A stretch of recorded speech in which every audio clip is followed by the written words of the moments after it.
عشق نبی میرے دل میں بھی سما جانا۔ بسم اللہ الرحمن الرحیم۔ السلام علیکم ورحمۃ اللہ وبرکاتہ۔ میں ہوں آپ کا ہوسٹ حافظ محمد عابد نقشبندی۔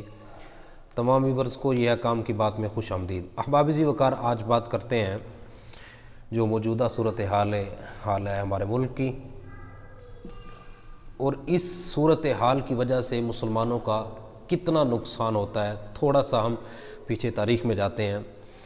آپ کو یاد ہوگا، اکثر لوگوں سے سنا بھی ہوگا کہ بغداد میں منگولوں نے حملہ کیا اور مسلمانوں کی جو سر ہیں ان کو کاٹ کے انہوں نے مینار بنایا، بڑا ظلم کیا مسلمانوں پر۔ تو اس وقت مسلمان کیا کر رہے تھے؟ کیا وہ سو رہے تھے یا ان کے پاس ہتھیار نہیں تھے؟ کس وجہ سے اتنا بڑا جو ہے وہ مسلمانوں کا جانی نقصان بھی ہوا اور مالی نقصان بھی صاف ظاہر ہے؟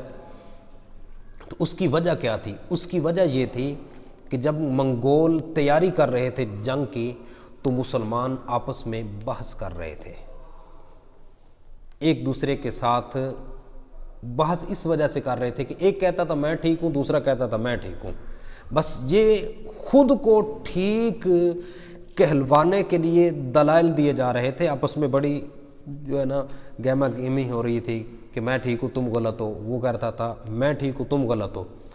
اتنے میں منگولوں نے دیکھا یہ تو آپس میں لڑ رہے ہیں اور انہوں نے حملہ کیا تو مسلمانوں کی حالت یہ کر دی۔ آج بھی اگر وہ تاریخ پڑھیں تو انسان کے رونگٹے کھڑے ہو جاتے ہیں، اور اگر کوئی درد دل رکھنے والا بندہ ہو تو اس کی آنکھوں سے آنسو بھی آ جاتے ہیں کہ مسلمانوں کے ساتھ اتنا بڑا ظلم کیسے ہوا۔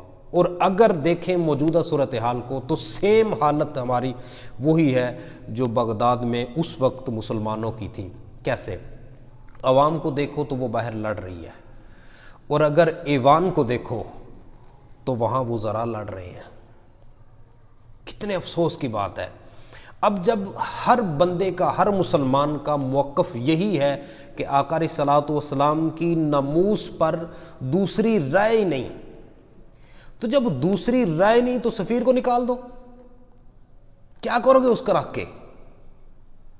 اور اگر پھر میں آپ کو یہ بات یاد دلوا دوں پوری امت مسلمہ کو کہ جب عمران خان جب بھی کوئی تقریر شروع کی ہے تو ایاک نعبد و ایاک نستعین، ایاک نعبد و ایاک نستعین، کیا اس کے مطلب کا بھی پتہ ہے اسے؟ کیا ہم سمجھتے ہیں کہ ایاک نعبد و ایاک نستعین کا کیا مطلب ہے؟ ہر نماز میں، ہر رکعت میں یہ پڑھتے ہیں۔ اس کا مطلب یہ ہے کہ ایاک نعبد، ہم تیری عبادت کرتے ہیں، یا الہ العالمین ہم تیری عبادت کرتے ہیں اور تجھ ہی سے مدد مانگتے ہیں۔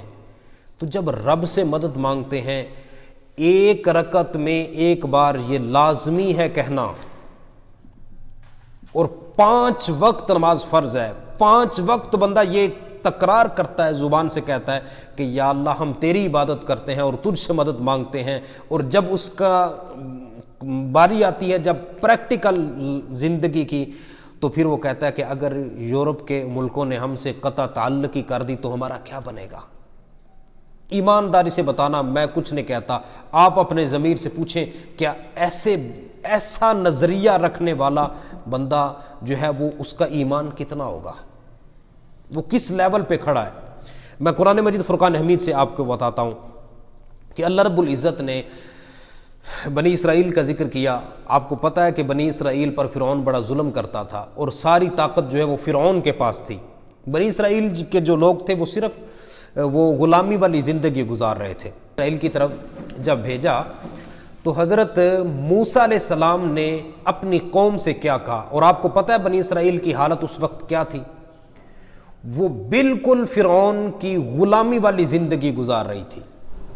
تو اس غلامی سے نکلنے کے لیے جو حضرت موسیٰ علیہ السلام نے قوم سے خطاب کیا، جو طریقہ کار بتایا، وہ کیا ہے؟ قرآن مجید فرقان حمید فرمایا وقال موسیٰ یا قومی ان کنتم آمنتم باللہ، اور حضرت موسیٰ علیہ السلام نے ارشاد فرمایا اے میری قوم اگر تم اللہ پر ایمان لائے، اگر تم ان کنتم آمنتم باللہ، اگر تم اللہ رب العزت پر ایمان لائے تو پھر کیا کرو؟ فعلیہ توکلوا، تو اسی پر بھروسہ کرو۔ جی ہاں، اگر رب پر ایمان لائے ہیں تو پھر رب پر بھروسہ ہو۔ تو فرمایا ان کنتم مسلمین، اگر تم کہتے ہو کہ ہم مسلمان ہیں تو پھر کس پر بھروسہ کرو؟ اللہ رب العزت کی ذات پر۔ تو پھر قوم نے کیا کہا؟ فقالوا علی اللہ توکلنا۔ بنی اسرائیل نے اس حالت میں جب ان کے پاس نہ کوئی اقتدار تھا، نہ ان کے پاس دنیا کے ظاہری اسباب تھے، نہ ان کے پاس دولت تھی، نہ ان کے پاس یہاں تک کہ سواری تھی، اللہ رب العزت کی ذات پر بھروسہ کیا۔ کہنے لگے فقالوا علی اللہ توکلنا، ہم نے اللہ رب العزت کی ذات پر بھروسہ کیا۔ جب یہ انہوں نے کہا تو پھر اس کے ساتھ انہوں نے دعا کی، ربنا لا تجعلنا فتنۃ للقوم الظالمین، اے ہمارے رب ظالم لوگوں کے لیے ہمیں آزمائش نہ بنانا۔ جب یہ دعا کی، کب؟ جب کچھ بھی نہیں ہے، ظاہری اسباب نہیں، اللہ رب العزت کی ذات پر بھروسہ کر کے پھر دعا کی تو اللہ رب العزت نے ارشاد فرمایا وَنَجِّنَا بِرَحْمَتِكَ مِنَ الْقَوْمِ الْكَافِرِينَ، اور ہم نے اپنی رحمت سے پھر انہیں کافر قوم سے نجات دے دی۔ تو آج تمام دوستوں کو دعوت فکر دیتا ہوں، خدارا ظاہری اسباب کی طرف نہ جائیں، اللہ رب العزت کی ذات پر بھروسہ رکھیں۔ جب دوسری رائے نہیں تو سفیر نکالو، اگر تعلق ختم کرتے ہیں تو کر دیں۔ کیا یورپ نے ہمیں رزق دینا ہے؟ کیا ہماری زندگی ختم ہو جائے گی پھر وہ تعلق توڑ دے گا؟ تو توڑتا ہے تو توڑ دو، رب وحدہ لا شریک مولا سے تو تعلق ہوگا نا۔ اگر اللہ رب العزت کی ذات سے تعلق ہو تو پھر زندگی میں کوئی پریشانی نہیں ہوتی۔ تو اس واسطے تمام دوستوں کو دعوت فکر دیتا ہوں، اخلاص کے ساتھ اسلام کے ساتھ کھڑے ہو جائیں، آپس میں لڑنا جھگڑنا چھوڑیں، اور یہ ہمارا اپنا بھلا اسی میں ہے کہ ہم آپس کی لڑائی چھوڑ کر، جب اس بات میں سارے متفق ہیں، کسی فرقے سے اس کا تعلق ہو کہ آقا علیہ الصلوۃ والسلام کی ناموس کے بارے میں دوسری رائے نہیں، تو پھر اس بات پر متفق ہو تو متفق ہو کے کھڑے رہیں، اور سفیر کو نکال کے اپنے ملک کی سلامتی اور مسلمانوں کی سلامتی کے لیے جو ہے وہ دن رات محنت کریں۔ اللہ رب العزت ہم سب کا حامی و ناصر ہو۔ وآخر دعوانا الحمد للہ رب العالمین۔